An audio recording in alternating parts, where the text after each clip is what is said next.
Today, I want to look at 3 questions. Why did this war between the United States and Iran start? How will this war end? And what will happen after this war ends? And to answer these 3 questions, we need to discuss the nature and structure of our reality. And the first thing you need to understand, which is very hard, is that our world is a hallucination. It's a collective fantasy, all right? So to understand this idea, let's look at Plato's allegory of the cave. Plato's allegory of the cave. And so in this cave, we're deep inside the earth and it's dark. There's some light coming in, but not much. And we're all chained in a line together, okay? And there's about 1 million of us. We're on the floor and we're chained to the ground. And we can't really move. We can't get up. We can't move around. Even our necks are shackled. We can't turn around and see the world around us. Okay? So there's about 1 million of us all sitting down and staring at a wall together. Okay? And this wall is blank. Behind us is great fire.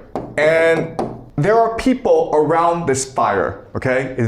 We don't know who they are, but they are free to move around. And what they do is this. They take puppets and then they reflect the puppets onto the wall, creating shadows. And we're mesmerized by these shadows because before we're staring at a blank wall. And now there are these moving shadows. And we think these shadows are real because we don't know any better. So we give them names. Okay, we give them names and we create a language in order to tell stories about these shadows. And this becomes really our collective reality, okay? So another way of saying this is that reality is a collective conscious, which is really a hallucination. All right. So there's certain things about this reality that we need to keep in mind. So first of all, what's really important to understand is that what creates this reality is our conscious, our imagination, our perception, not anyone else, us, okay? So in other words, the wealth in the society is our consciousness.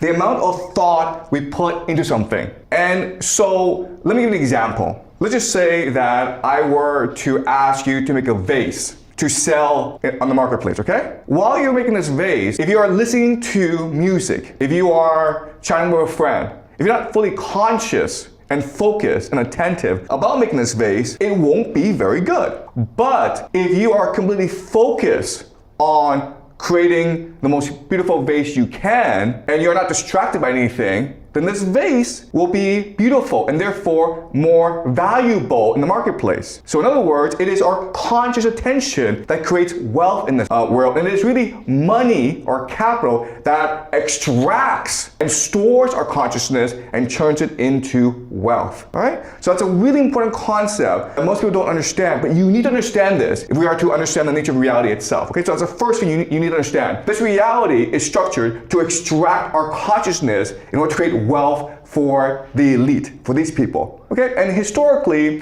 there have been different mechanisms that you can use in order to extract and store wealth. All right? So you have maybe religion, okay? Right? Because pyramids in Egypt are able to focus your attention and motivate you to do certain actions, okay? To engage in religious worship. But really any temples. So that's one form of capital. Another form of capital, of course, is the idea of stories. Homer, right? Homer is the father of Greek civilization because he wrote the Iliad and the Odyssey, which is able to focus people's attentions and drive them to great things. Then you, of course, in today's world, you have the Bible. And the main mechanism to extract and store wealth in today's world, of course, is the US dollar. Now, but there's another force that's being created in order to replace the US dollar, and this is called artificial intelligence. All right, so what we'll discuss later on is that there's actually a war going on for the soul of humanity, for the human consciousness between US dollar, the old world order, and artificial intelligence, the new world order, okay? I want you to keep this in mind, all right? All right, so that's the first thing I want you to understand. Second thing that I need you to understand is that these people, we don't know who they are, okay? But what we do know is that they don't force us to do anything. There's not enough of them. Okay? The way they maintain power is through manipulation and trickery and deception. And we know this because in Plato's allegory of the cave, one day, for whatever reason, one guy decides, you know what? I feel as though this is not the real world. I feel as though there's something outside this cave. So he or she starts messing around with the chains and realizes, these aren't chains. These are just like ropes. I can just like get rid of them.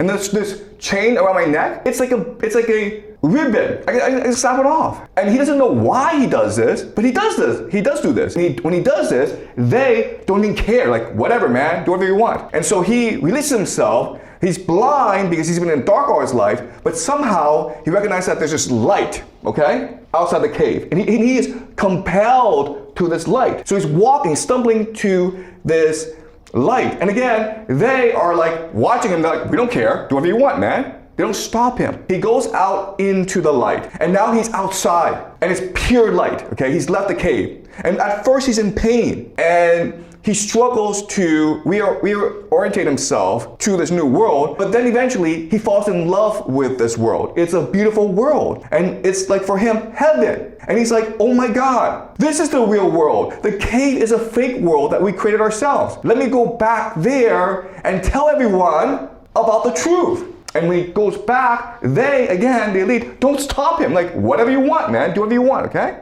So they who are in power, you think they have an army, you think they have magic, and you think that they're evil, but really all their power rests on our belief in their power. Okay? They themselves don't have any power except to manipulate us. Okay? That's the second thing you need to understand. The third thing you need to understand is that even though this is a fake world, people don't know this. They think it's real. In fact, they believe it is so real that they are willing to die for it. So that when this man who's seen heaven, who's seen the truth, who's come back to tell everyone, these chains that you have aren't real. We can break free and escape into the real world. If he dares to tell them this, together they will kill him. Okay, do you understand? So in other words, the reality is a hallucination. It's created by us, but we fall in love with it. We're so attached to it psychologically and emotionally that if anyone tells us it's fake, we kill them for it. So it's these three things I want you to keep in mind as we explore our world. Because our world is actually just Plato's cave. All right, so let me show you how. You need a force in order to create this reality, to chain us together, okay? And this force, of course, is called the American Empire, all right, the empire. Basically just the military. But they themselves don't really want to control this world because they're an army. So what they do is they allow the creation of a financial order, a global financial order, which then constructs the game that we play, okay? And these people then construct the reality that we live in, okay? So this is the global financial order. And what is this global financial order? Well, at the very top is something called the Bank of International Settlements in Basel, Switzerland, okay? The central bank of central banks. Below them is the World Bank, the IMF, International Monetary Fund, which controls the rules of the global financial order. And then below them are something called the central banks, okay? So the Federal Reserve in the United States, the the People's Bank of China in China, okay? The Bank of England in England, okay? So together they create the global financial order. And what is global financial order? It's just to use the US dollar as a main mechanism of wealth extraction and wealth storage. Really simple, the US dollar. Another way of understanding these people is to think of them as the game masters, okay? The ones above us who's constructed the game and controlling the rules of the game as we play it. Okay, the game masters. So once the game has been created with the rules and incentives, now we can play the game. And this game is called the global economy. All right? So when China trades with the United States, when you go off to Europe on vacation, you're all participating in a game created by the financial order, okay? And the purpose of this this global economy is to have everyone play as much as possible so that wealth can be transferred from the world to the United States, the powers that be, okay? And they do this through two mechanisms. The first is the US dollar. So every time you use the US dollar, you're actually paying a tax to America because America has the power to print as much US dollars as it wants, okay? And the second way that it does this is through something called a price hierarchy, okay? A price hierarchy. So the global economy is divided into tiers. Okay, so resources are considered the cheapest, even though in reality it should be the most expensive, right? Because resources are limited, they're finite. Above resources, of course, is manufacturing. And above manufacturing is knowledge economy. And then the highest is finance, basically the game masters. And as we can see, once with this price hierarchy in place, what we can do now is divide the world according to the specialties, okay? So resource, of course, would be Russia, the Middle East, the GCC, Saudi Arabia, these places, okay? So these places provide resources. Manufacturing then would be China, right? Knowledge would be Europe, and the Five Eyes, okay? Basically the Anglosphere, Canada, New Zealand, Australia, Britain, and then finance, of course, the United States. Okay? All right, so as you can see, this is a system that benefits the United States and its allies to the detriment of China and Russia. But this is how the game is structured. Of course, if the United States doesn't like you, what it can do is not allow you to play this game. And these countries, of course, would be North Korea and Iran, among other countries, okay?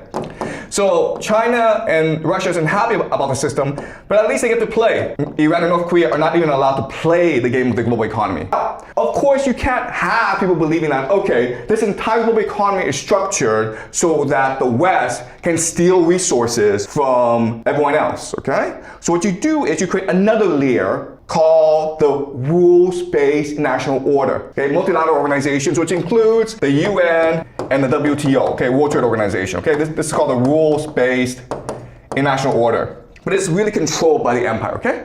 So all these are just basically shadows on the wall that the empire is creating, projecting, okay? To fool us into behaving the way the empire wants. All right, so now that you have the system in place, what you need to do is indoctrinate people into believing that the system is fair, just, and good, okay? And you do that through three mechanisms. These three mechanisms, of course, are education, media, and culture, right? What is education? Well, schools, guys, and universities, academia. You think that you go to university to learn knowledge. No, you don't. You go to university to be brainwashed into believing that this system is not just fair, but actually what really makes this system work is the rules-based national order. You even think about empire. So that's education. Then of course you have media, which is CNN, BBC, New York Times. Each time you read an article, you think you're receiving news. You're not receiving news. You're being brainwashed into believing that this order is fair, just, and appropriate, okay? A phrase that you'll keep on hearing over and over is rules-based national order. Okay, but it's not a rules-based national order. It's Plato's cave. It's a deception. And the last, of course, is culture, which is Hollywood and, television shows, sitcoms, okay, things that you absorb every day. There's high culture and there's low culture, right? So these are three mechanisms in which this order is basically indoctrinated into everyone, so that you don't even know this is a deception, okay? You believe that this is reality itself. And this is all to create values and norms, okay? Just the way you see the world, which allows for the creation of a legal structure. So that if you break the rules, it's not that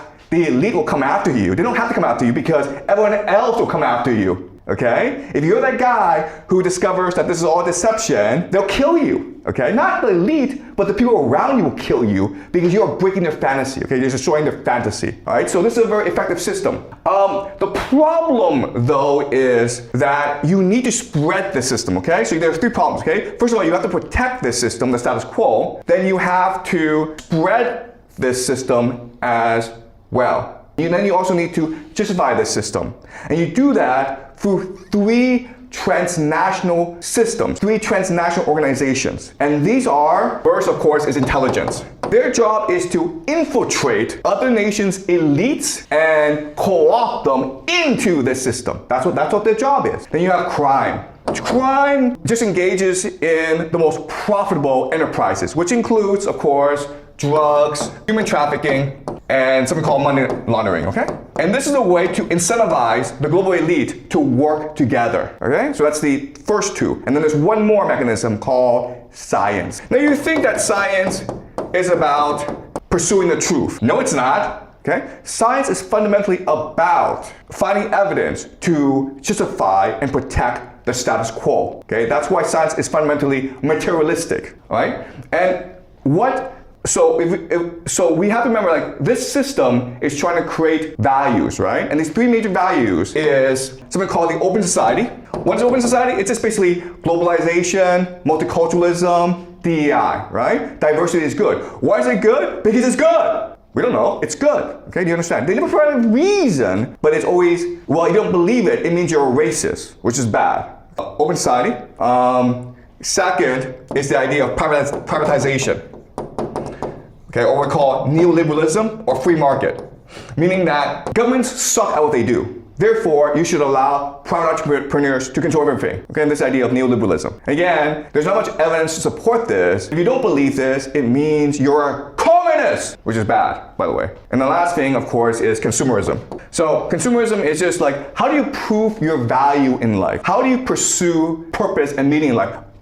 Things, man, okay, and then put it on Instagram so that people can like it, you know. That's the value of life, man. Make as much money as possible, and then buy a yacht, get a super hot girlfriend, and then broadcast it on Instagram, and then you're a hero, okay? Of course, what people don't discuss is that this system is making people lonely, miserable, depressed, suicidal. But, well, it's because they're not taking enough drugs, right? If you're depressed, you should take antidepressants, and that will solve the issue, right? Okay, so because intelligence, crime, and science are above the nation state, okay? You need other mechanisms to actually operate these three things. And so what allows for the system to work is a collection of elites, okay? And you can break them down into three groups. First, you have transnational capital.